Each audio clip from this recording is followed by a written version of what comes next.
예레미야 45장 1절로 5절까지 말씀입니다. 예레미야 45장 1절에서 5절까지 말씀입니다. 함께 한 목소리로 합독을 하겠습니다. 시작.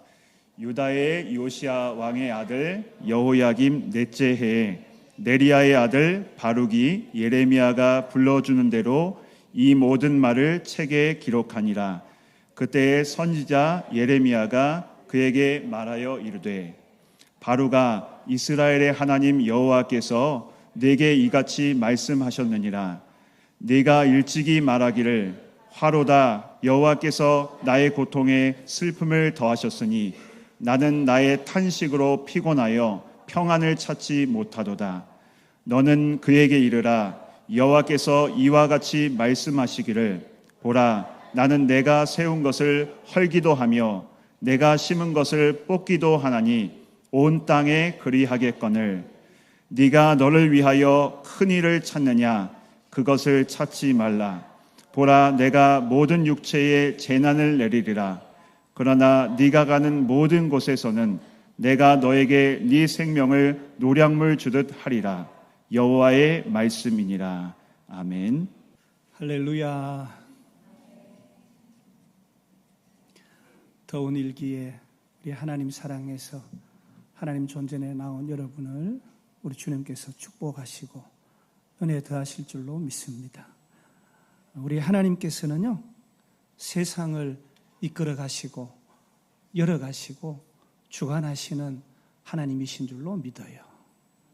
그 하나님께서 우리 각 개인의 삶, 인생도 열어 가시고 통치하시고 주관해 주시는 줄로 믿습니다. 하나님은 나를 아실까?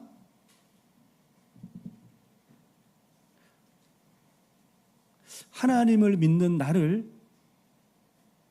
하나님이 보고 계실까?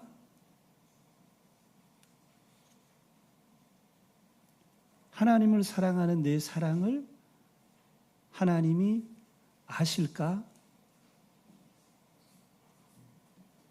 기도하는 내 기도를 하나님이 들으실까? 그럴까요? 아멘. 신앙생활 열심히 하는데 삶의 질은 개선되지 않고 고난의 한 고비를 겨우 넘었다. 그래서 겨우 만난 평안인데 그것도 잠시 잠깐 폭풍우 같은 고비가 다가오고 하나님 믿기로 작정을 했는데 최소한 1년에 성경 1독은 해야겠다고 마음은 먹었는데 성경 말씀은 왜 이렇게 어렵고 아는 것도 어렵고 지키기는 더 어렵고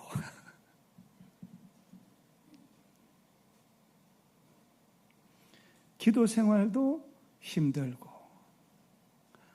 삼시세끼 배고파서 밥은 찾는데 기도 시간 찾기는 너무 어렵고 하나님을 잘 믿는다고 나는 선한 양심으로 선한 영향력으로 사람들에게 패끼치지 않고 산다고 하는데 하나님 믿는 내게 고난과 고통은 왜 이렇게 많은지, 죄도 얼마나 많이 짓는지, 자판기처럼 죄 짓고 하나님 앞에 와서 주여 용서해 주옵소서, 또 나가서 죄 짓고 또 와서 자판기처럼 주여 용서해 주옵소서, 자판기 회개 절겨하고 그러다가 나는 무가치한 존재구나. 스스로 고통의 슬픔을, 탄식을, 우울증에 걸리고 하나님은 어디에? 오늘은 고난 가운데 함께 하시는 하나님이라는 제목으로 함께 말씀을 나누려고 합니다. 지금부터 기원전 605년, 그러니까 2600년 전에 한 인물을 우리가 만나보기를 원합니다. 그때는 우리가 잘 아는, 우리나라는 고조선 시대예요. 그리고 고대 근동 예루살렘 중동 지역은 갈그미스 전투, 당시 최대의 나라였던 이집트와 아수르가 연합해서 바벨론 전투를 하는 시기예요. 근데 우리가 잘 아는 것처럼 하나님께서 바벨론을 들어서, 악한 바벨론, 세상과 같은 이 바벨론을 들어서 하나님의 선민 나라를 멸망하게 합니다. 이 전투로 유다는 멸망을 합니다. 갈그미스 전투를 통해서 느부갓네살 2세는 바벨론의 왕으로 등극을 합니다. 예루살렘을 2번이나 멸망시킨 그런 인물이잖아요. 예레미야 선지자 서기관 바룩이 오늘 우리가 읽은 예레미야서 45장 전장 1절에서 5절에 등장하는 주제 인물입니다. 바룩이라는 이름은 축복받은 자라는 뜻을 가지고 있고, 우리가 오늘 읽은 예레미야서에 자주 등장하죠. 36장에도 등장합니다. 바룩은 예레미야가 하나님의 계시를 받고 말씀하는 것을, 그 예언을 기록하는 거예요. 그리고 이 하나님의 말씀을 두루마리에 성경책에 옮겨 적고 그리고 이것을 낭독하는 그런 중요한 역할을 합니다.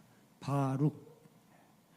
여러분, 1986년에 고고학자들에 의해서 책이 한 권 발견이 됐어요. 그게 네리아의 아들 바룩이라는 책이 발견이 되었고, 그 바룩이라는 책에 과학자들이 엄지손가락의 지문을 채취를 했어요. 사랑하는 여러분, 많은 사람들은 성경의 무엇성과 권위를 인정하지 않아요. 성경은 1.1획도 틀림이 없고 거짓이 없는 하나님의 말씀인 줄로 믿습니다. 아멘. 바룩은 하나님의 말씀의 대언자, 예언자, 이 예레미야를 좋아서 따라다녔지만 하나님의 말씀을 좋아하고 따랐어요.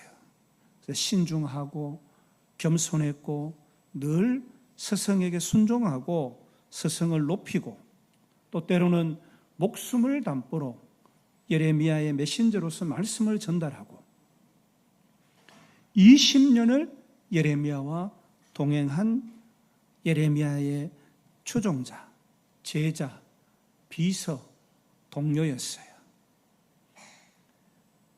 멋지잖아요. 20년간 목사님을 목숨 바쳐 순종하고 따른다. 목사님도 좋지만 목사님이 전하는 하나님의 말씀, 그 하나님의 말씀을 좋아하고 따르고 순종했다. 멋지잖아요. 그러니까 아마 예레미야, 이 선지자의 조력자인 바룩이, 네리아의 아들 바룩이라는 그 서신서가 발견이 되고, 성경에 등장하는 인물 중에 유일하게 지문을 채취하고, 현대 과학으로, 그리고 예레미야서 45장 전장에 바룩에 대한 기록만 있는 거예요. 이 당시 시대상을 잠시 살펴보면 성경 예레미야서 25장 8절 9절에는 하나님이 바벨론을 도구로 사용하여 이스라엘의 죄를 심판하겠다, 이렇게 성경은 기록하고 있고, 에스겔서 21장에도 바벨론의 칼이 하나님의 심판 도구로 묘사가 돼요. 바벨론은 성경에서 두 가지 큰 상징을 가지고 있는데, 하나는 하나님의 심판 도구로서의 역할이에요. 이스라엘이 하나님께 불순종할 때, 이스라엘이, 오늘 그리스도인 된 우리가 하나님의 말씀에 불순종할 때 바벨론, 세상, 악한 것들을 하나님이 사용해서 그리스도인을 치신다는 거예요. 고난과 고통이 세상으로부터 오는 거예요. 두 번째로 바벨론은 세상의 죄와 반역을 상징합니다. 하나님을 거역하고 우상을 숭배하는 도시가 바벨론이에요. 죄악된 세상의 시스템이 바벨론이에요. 하나님은 때로는 나라와 민족을, 개인의 삶에까지 악한 세력조차도 우리가 싫어하는 것을 통해서도, 우리의 삶의 고난과 고통을 통해서도 하나님의 목적을 이루기 위해서 사용하실 수 있다는 말씀이에요. 바룩은 예레미야의 선지자의 서기관으로서 많은 고난과 핍박을 겪었습니다. 충성스러운 사역은 여러 차례 굉장한 위험에 처하게 되었습니다. 예레미야가 바룩에게 하나님의 말씀을 불러주고 바룩은 이를 두루마리에 기록했잖아요. 그런데 이 여호야김 왕이 어쨌다고요? 불태워버린 거예요. 불태워버리는 거예요. 바룩은 다시 또 수기로 이 하나님의 말씀을 기록을 또 합니다. 그리고 이 말씀을 낭독하고 전하다가 여러 차례 생명의 위협을 받습니다.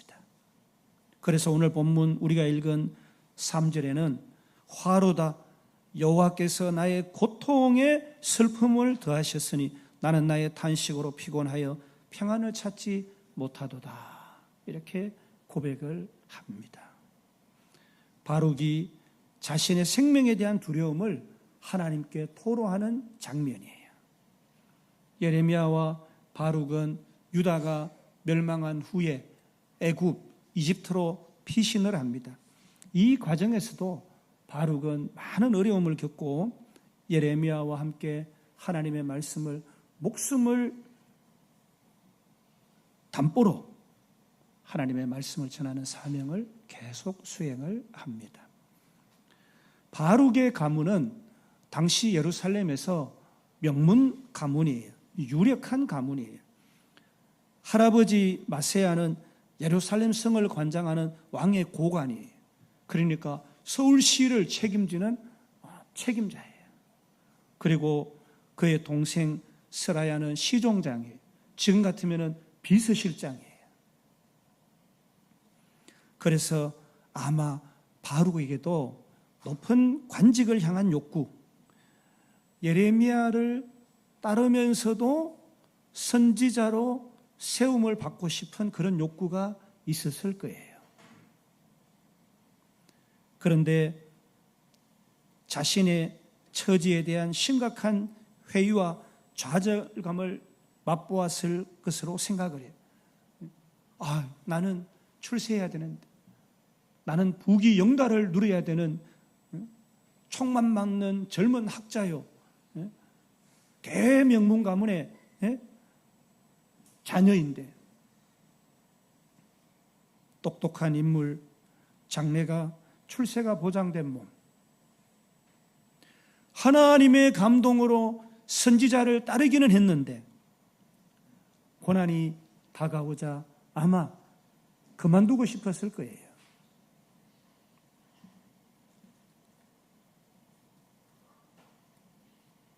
하나님이 말씀하셨어요. 우리나라가 망한대요. 회개하고 하나님께로 돌아가지 않으면 멸망받는데요.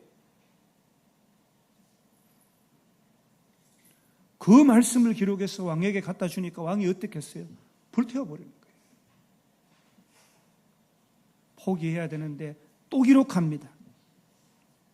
왕의 유업을 받고 체포영장이 발부가 되고 피신합니다. 내 나라의 멸망을 전해야 하는 참담한 슬픔 가운데 예언을 기록하고 낭독하는 이 고통이 끝나자 범죄자로 낙인이 찍히는 무거운 짐을 맡게 되고, 아, 내 삶은 참 힘겹다. 나는 안 되나 보다. 소위 말하는 낙두염, 낙심, 두려움, 염려, 3종 세트 가운데 묶여버렸어요.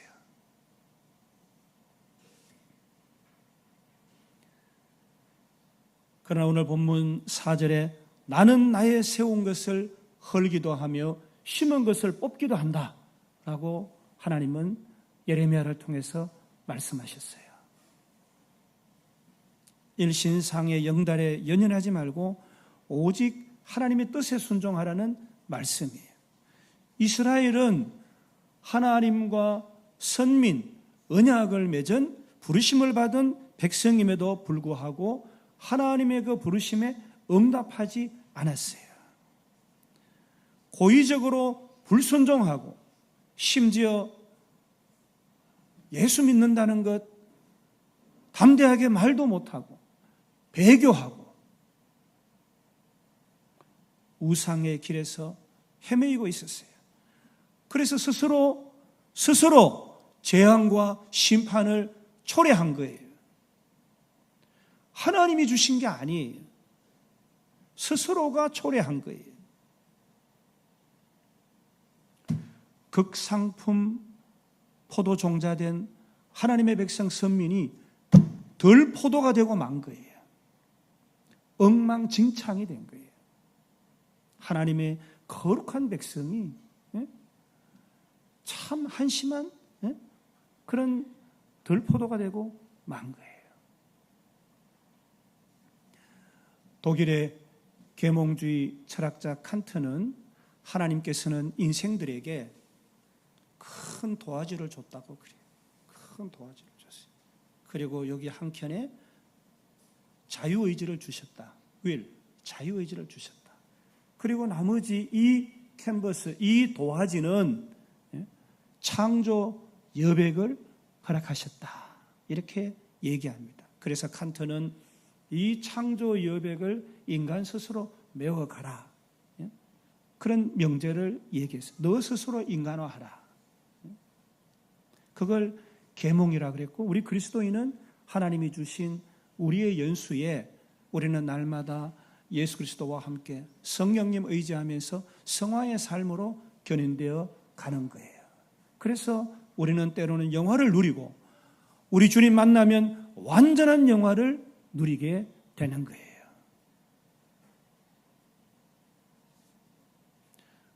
그래서 이 캔버스에 자유의지를 가지고 하나님께서 주신 의지를 가지고 그 캔버스를 그리는 그것에 대한 책임은 내가 져야 되는 거예요. 죄된 삶을 살면은 심판과 멸망이 있는 것이고,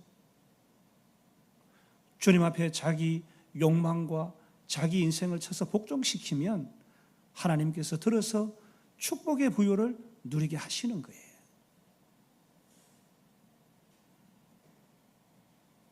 전도서 11장 9절에 우리들에게 이런 말씀합니다. 청년이여 네 어린 때를 즐거워하며 네 청년의 날들을 마음에 기뻐하여 마음에 원하는 길들과 네 눈이 보이는 대로 행해라. 마음에 원하는 길과 네 눈에 보이는 대로 행해라. 그러나 하나님이 이 모든 일로 말미암아 너를 심판하실 줄 알라. 아멘. 마음대로 살아라. 눈에 보이는 대로, 걷고 싶은 대로. 그러나 하나님이 심판하신다는 것을 기억해라 라고 솔로몬, 세계 최대의 부호가 기록했어요.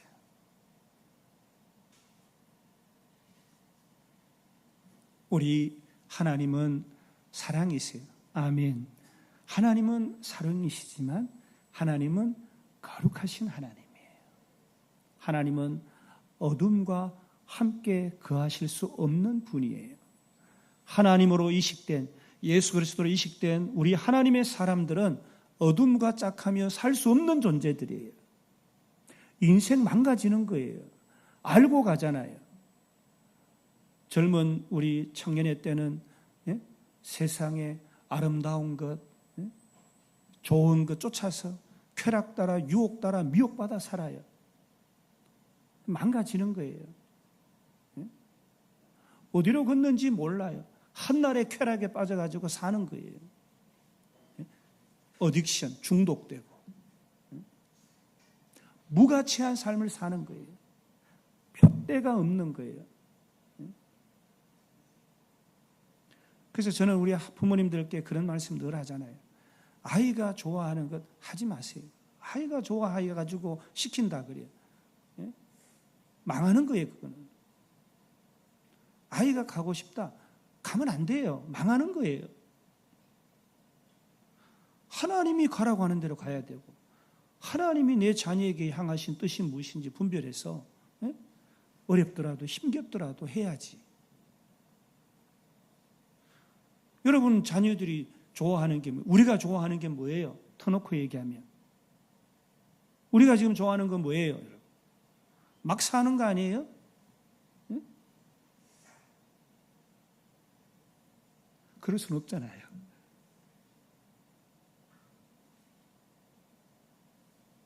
헛된 마음 버리고 헛된 것 버리고 참된 것 구하고 참된 삶을 살아가야 되는 거예요. 제게도 어떤 분들이 어떤 얘기 할 때 있어요. 그저 듣고 네 이렇게 얘기하지만 씁쓸할 때가 참 많아요. 아, 하나님을 아직 모르구나.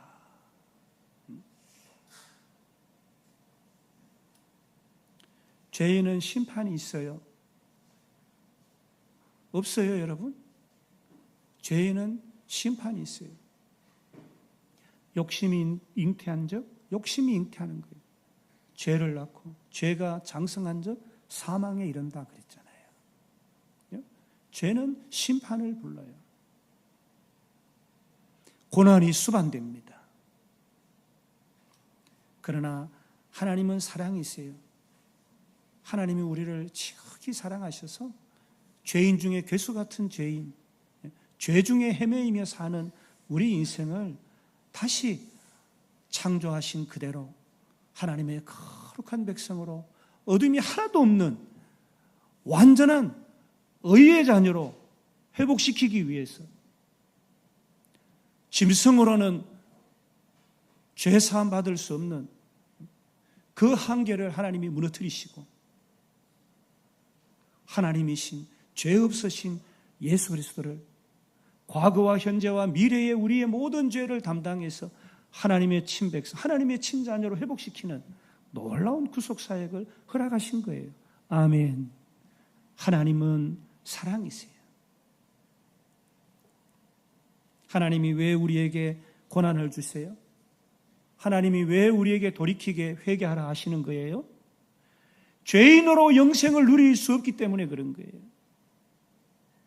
에덴 동산의 선악을 하나님이 금하셨어요. 그러나 생명나무가 있었어요. 죄인으로 심판받을 자리에 영원히 갈 수 없기 때문에 예수 그리스도 우리 주님을 허락하신 거예요, 여러분. 우리가 지옥에서 영원히 살 수는 없잖아요. 하나님의 구속 사역은 사랑이에요. 왜요? 죄와 심판. 여러분 이 땅에 80연수를 산다 해도 저는 우리 권사님을 뵐 때마다 얼마나 감사하고 기도할 때마다 제가 감사해요. 90이 되셨는데도 예배당에 나와서 정정하게 예배드리고 지난주에 못 뵈서 마음이 얼마나 한 주간 근심했는지 몰라요. 여러분 우리가 인생을 살면서도 우리가 죄를 짓고 허물이 많으면 어때요?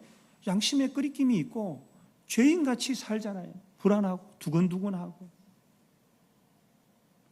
그런데 이렇게 천년만년 산다고요? 우리 영혼이 올무에 걸려서? 그럴 수는 없잖아요.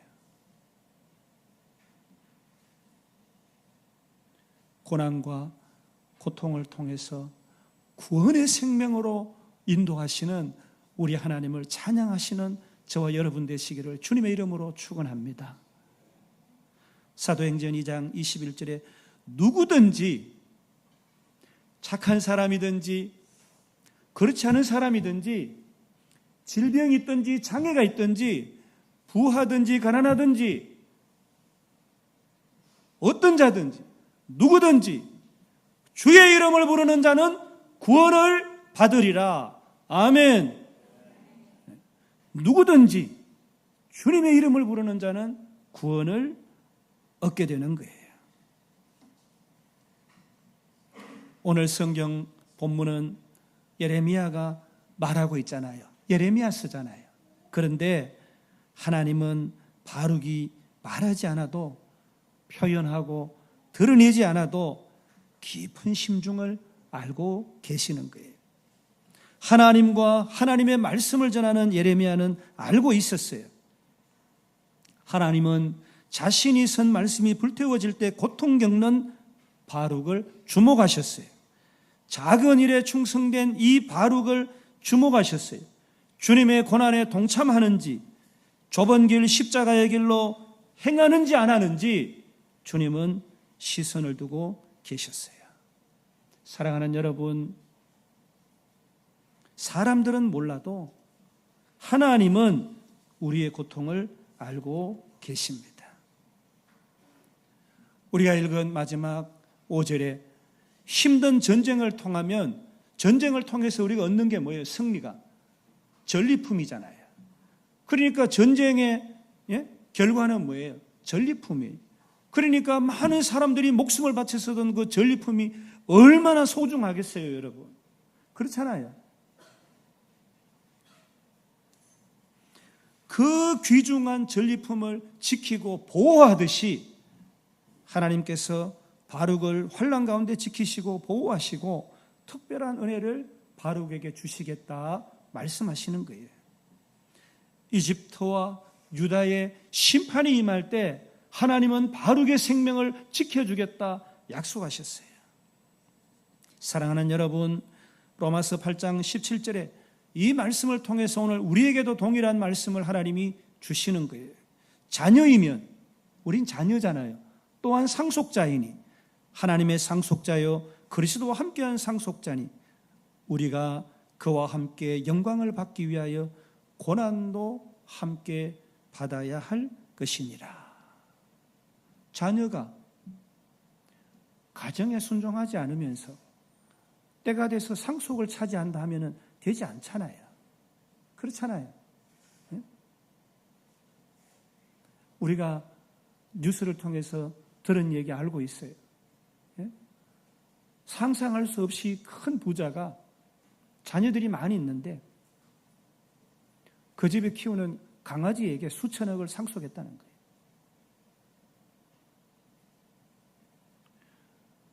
나이든 연로한 부모를 본체 만체하고 부모 돌아가시니까 부모 재산에 탐이 나서 그럴 수는 없잖아요. 부모가 고난 가운데 있으면 같이 고난을 받아야 되는 거예요. 그래야 상속자, 예수 그리스도와 함께한 공동 상속자로서 하늘의 기업으로 유업을 상속받는 거예요. 분별치 못하는 거예요. 뭐가 뭔지를 모르는 거예요.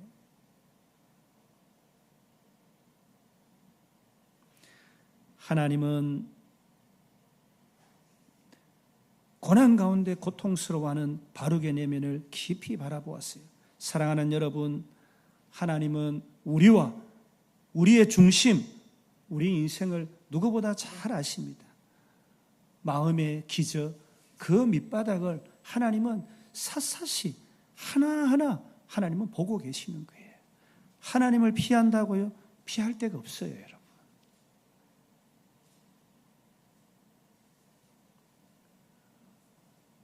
바룩에게도 비록 성사역에 쓰임받는 이 바룩에게도 그 마음에는 부패한 본성이 있었어요. 세상을 향한 기대, 세상에 내가 고관대작이 될 거야, 부귀영달을 누릴 거야 라는 기대, 세상으로부터 세상이 내게 이런 대접해 줄 거야 하는 기대, 그 기대가 있었어요. 잠시 잠깐 나그네와 같이 살다가 갈 인생, 멸망으로 끝나는 세상, 가라앉는 배와 같은 이 세상에 너무 큰 기대를 가지고 있었어요. 그래서 오늘 본문 5절에 네가 너를 위해서 큰 일을 찾고 있느냐? 하나님이 예레미야를 통해서 바룩에게 말씀하시는 거예요. 너 무슨 큰 일을 찾고 있어? 대사를 한번 행하고 싶니? 큰 일을 하려고? 무슨 일을 할래? 이렇게 말씀하시는 거예요.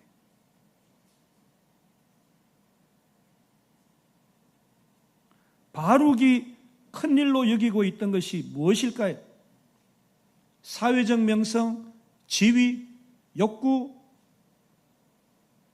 잘 먹고, 잘 살고, 잘 입고, 더 잘 먹고, 더 좋은 옷 입고, 더 넓은 집에 살고, 떵떵거리면서 세상 사람들 하찮게 여기고, 그런 불의하고 부패한 본성이 그 가운데 있다는 것을 하나님은 알고 계신 거예요. 여러분, 믿지 않는 사람도 자기 양심의 거울에 투영하는 거예요. 내가 어떤 사람인지. 여러분, 주님 앞에 와서 한번 엎드려 보세요. 거울을 마주하듯이 하나님 앞에 다 드러나는 거예요. 성경을 보세요. 성경을 보다가 왜 눈물을 흘립니까? 성경의 죄인된 모습이 내 모습이기 때문에 발견되어지는 거예요. 하나님의 말씀은 죽은 글이 아니에요. 생명의 성령의 법이 기록한 말씀이에요. 살아 운동력 있고 우리의 골수를 쪼개기까지 하는 거예요. 예수 그리스도, 누가 기독교가 그냥 관념적이고 추상적이라 그래요. 제발 이런 사조에서 벗어나시기 바랍니다. 이념이 아니에요. 하나님은 살아계시고 하나님의 말씀은 1.1핵도 거짓이 없고 이래로 다 이루어지는 거예요. 하나님의 자녀로 창조함 받은 우리들은 예수 그리스도 성령 가운데 성전 삼아주신 하나님의 거룩한 자녀들이잖아요. 극상품 포도종자예요. 덜 포도가 아니에요. 제발 말씀에, 하나님의 뜻에 성령님께 순종하시는 여러분 되시기를 축복합니다. 교회에 오면 목사님 말씀, 하나님 말씀 맞아요, 옳아요. 나가면 세상 법대로 살아야죠. 세상 가르친 대로 해야죠. 여러분, 그러지 마세요. 무엇이 옳은 거예요, 여러분? 더 큰 일이 무엇이에요, 여러분? 하나님의 일인 줄로 저는 믿습니다. 사랑하는 여러분, 세상적인 욕심 내려놓고 우리는 믿음 안에서 흔들리지 않고 견고하게 주님의 나라와 의를 위하여 쓰임받는 생애를 살아야 되는 거예요. 우리 삶의 목적, 우리가 이 땅에 왜 태어났고 왜 살고 있고 어디로 가는지를, 정체성을, 아이덴티티를 분명히 해야 되는 거예요. 사랑하는 여러분, 우리가 만나는 세상이 주는 이 시험과 고난은 유익입니다. 하나님 없이 죄되고 허물되고 연약한 것으로 우리는 생명구원 가운데 거하지 못하기 때문이에요. 하나님은 하나님 나라와 의를 떠난 우리를 그럼에도 불구하고 보호해 주십니다. 믿음의 눈을 열어서 하나님의 그 크고 놀라우신 사랑, 값없이 주시는 선물과 같은 그 은혜, 그것을, 그 뜻을 바라보며 살아야 하는 것입니다. 이제 말씀을 맺겠습니다. 야고보서 1장 12절에 시험을 견뎌내는 사람은 복이 있습니다. 시험을 이기고 인정을 받은 사람은 하나님이 자기를 사랑하는 사람들에게 약속하신 생명의 멸류관을 받을 것입니다. 아멘. 위험한 고비를 맞게 되겠지만 하나님이 무사히 통과시켜 주실 것이고, 자기가 맡고 있는 일 때문에 고난을 당할 것이나 위로를 받게 될 것이다. 온갖 위험을 극복한 바룩의 이 생명은 노량물보다, 전리품보다 더 소중한 것으로 여겨질 것이다. 우리 주님이 약속하셨어요.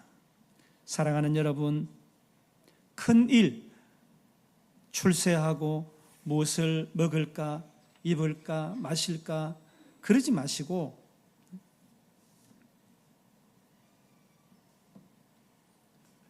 그러다가 무엇을 먹고 마시고 입을까 이거 하다가 고통의 슬픔을, 탄식을, 고난을 받고 환난을 받으면 쪽팔리잖아요. 그렇지 않습니까? 돈벌이 하러 다니다가 예수 믿는 사람이 잘한다 이런 소리 듣고 돈도 못 벌고 명예와 존귀도 못 얻고 예수 믿는 사람인지 아닌지 분간도 안 되고 그러다가 고난과 슬픔 가운데 탄식하고 주여 주여 합니다. 창피하잖아요. 좀 그래도 거룩한 일에 쓰임받고 내 물질 내 생명 들여서 잃어버린 영혼 복음 전파하는 일에 쓰임받고 하나님의 거룩한 일에 쓰임받고 하나님 보시기에 세상 보기에 이야 저 사람 예수 믿는 사람이구나. 저 사람 기도하는 사람이야. 건드리면 큰일 나. 너 하나님의 사람아. 그렇게 불려져야 되는데 세상일 크고 하루 3끼 먹어요. 하루 30끼 먹는 것도 아니에요. 하루 5끼도 못 먹어요. 그거 좀 뭐 잘 먹으려고 좀 집 몇 평에 사니 좀 더 잘 살려고 옷 뭐 명품 입었니 뭐 입었니 그러다가 고난 겪으면 주님 앞에 와서 주여 주여 해요. 자판기 회개를 합니다. 실컷 혼자 주여 주여 외치면 마음이 눈물과 함께 카타르시스 정화가 돼가지고 하나님의 은혜를 입은 것 같고 하나님이 뭐 해주신 것 같고 떳떳하게 세상 나가가지고 또 한 주간 이리저리 헤매고 사탄의 종로로 타다가 또 주일날 와가지고 주여 주여 하고 평생 자판기 회개하고 그렇게 살 수는 없잖아요, 여러분. 그래서는 안 되는 거예요, 여러분.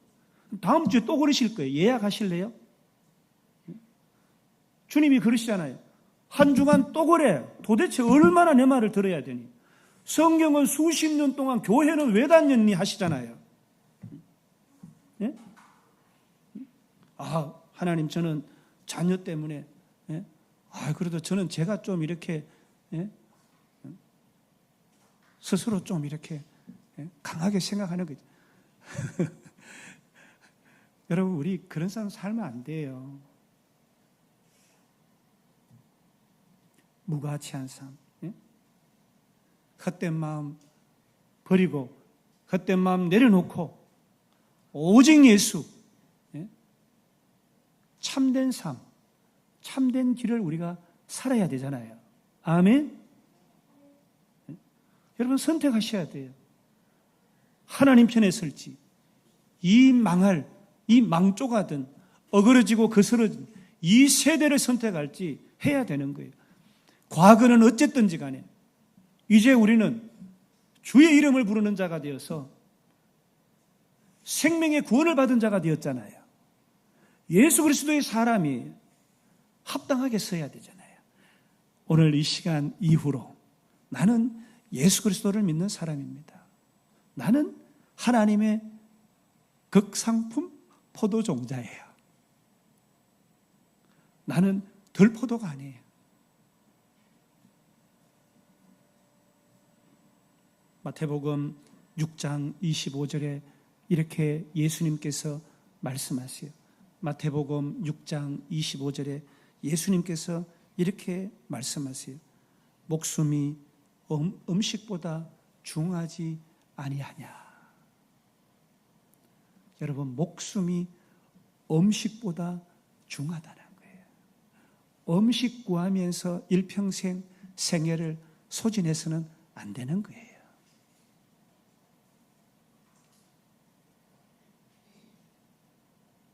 무엇을 먹을까 마실까 입을까 하지 말라. 너희는 먼저 그의 나라와 그의 의를 구하라. 그리하면 이 모든 것을 너희에게 더하시리라. 아멘. 하나님의 이 말씀을 여러분 아멘하고 믿고 순종하시기를 바랍니다. 예배당 자리 지켜서 참 감사해요. 셰키나에 임재하신 하나님의 영광이 여러분과 여러분의 후대 생애 가운데 함께 하실 줄로 저는 믿어요.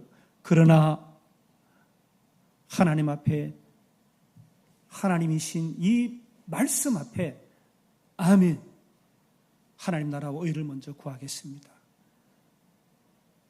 세상이 주는 고난과 고통, 슬픔과 탄식, 평안이 없더라도 주님께서 생명의 구원을 허락하셨으니까 나는 행복하고 감사하고 기쁩니다.